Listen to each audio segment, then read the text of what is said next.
Non, super émission. Enfin, c'est super cool de pouvoir échanger comme ça sur le début de saison du club, sur le retour national. En plus, on vient voir vraiment des potes, hein, donc c'est un vrai plaisir de pouvoir comme ça discuter librement comme ça de l'évolution du club et de pouvoir être invité chez Rabel comme ça, c'est vraiment cool.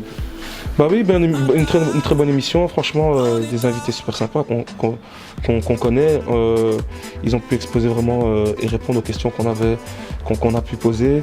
Ils ont été sincères et honnêtes et voilà, il y avait une bonne ambiance. Donc franchement, c'est une émission à refaire, qui sait. Le crossing en national, qu'est-ce que ça fait, toi, le vrai Scarbecois?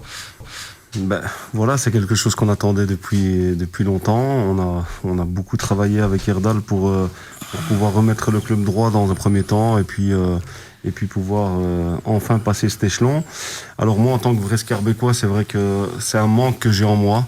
De ne pas avoir connu justement cette épopée du crossing quand ils étaient en première division, où les tribunes étaient pleines, où tout autour du stade c'était rempli, les gens venaient à pied, enfin c'était quelque chose, quand les anciens t'en parlent, t'en as des frissons, donc c'est évidemment quelque chose qu'on a envie de redécouvrir. Donc.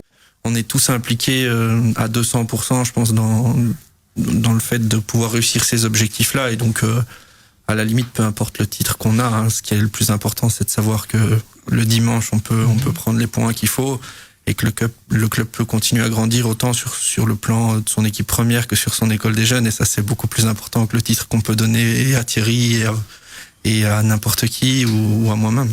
C'est mérité. Honnêtement, c'est mérité. Et en plus de ça, c'est un club avec énormément de qualité. Hein.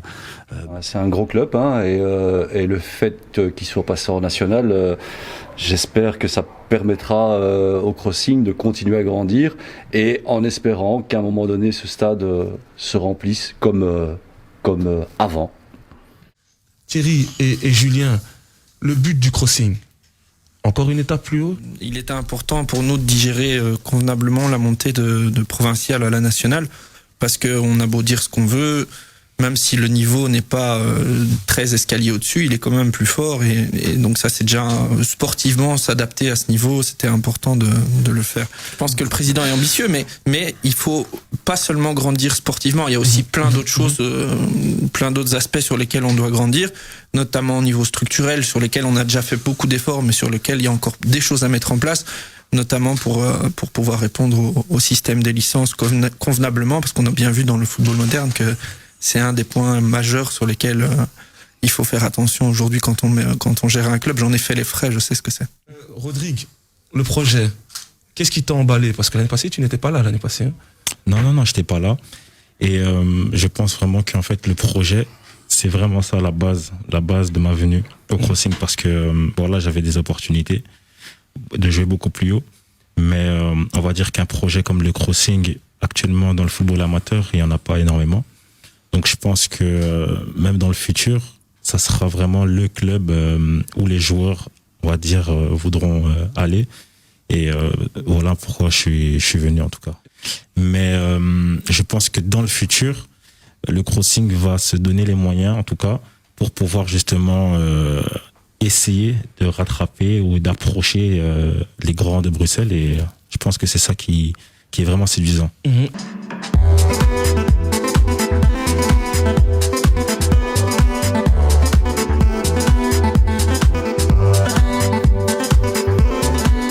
Mais combien de jeunes du crossing sont réellement en équipe première? On en a trop peu, ça c'est sûr. Mais il faut savoir aussi que dans de bons clubs bruxellois, on a beaucoup de talents qui partent très tôt pour pas souvent réussir aussi.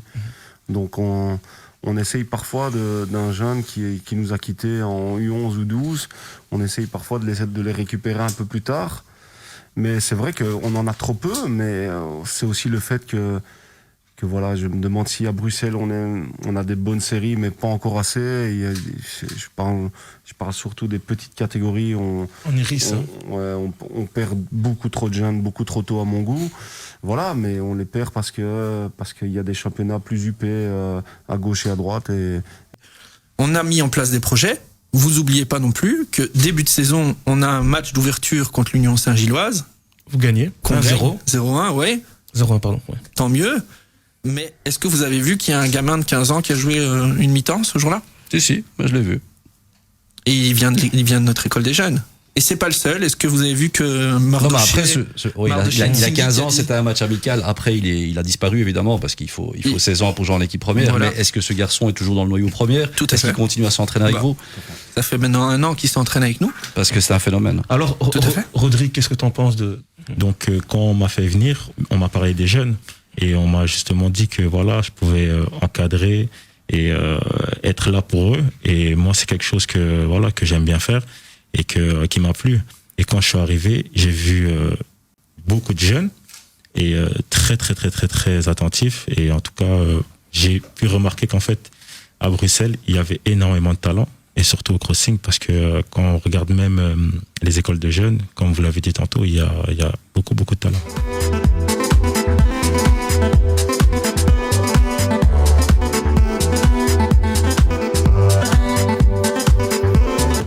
C'est vraiment à côté du club, donc c'est des super échanges. J'espère qu'il y en aura encore d'autres et qu'on pourra, la prochaine fois qu'on vient, éventuellement parler de choses encore meilleures et on espère sans le Covid. Moi personnellement, quand je vois des personnes comme Thierry Forton, comme Erdal ou comme Julien qui sont investis à fond dans un projet, je leur souhaite vraiment que pour le crossing, ils puissent aller le plus loin possible, en espérant les revoir peut-être en National 1, pourquoi pas. Ça demande du travail, mais franchement je pense qu'ils y arriveront. Courage à eux et force à eux.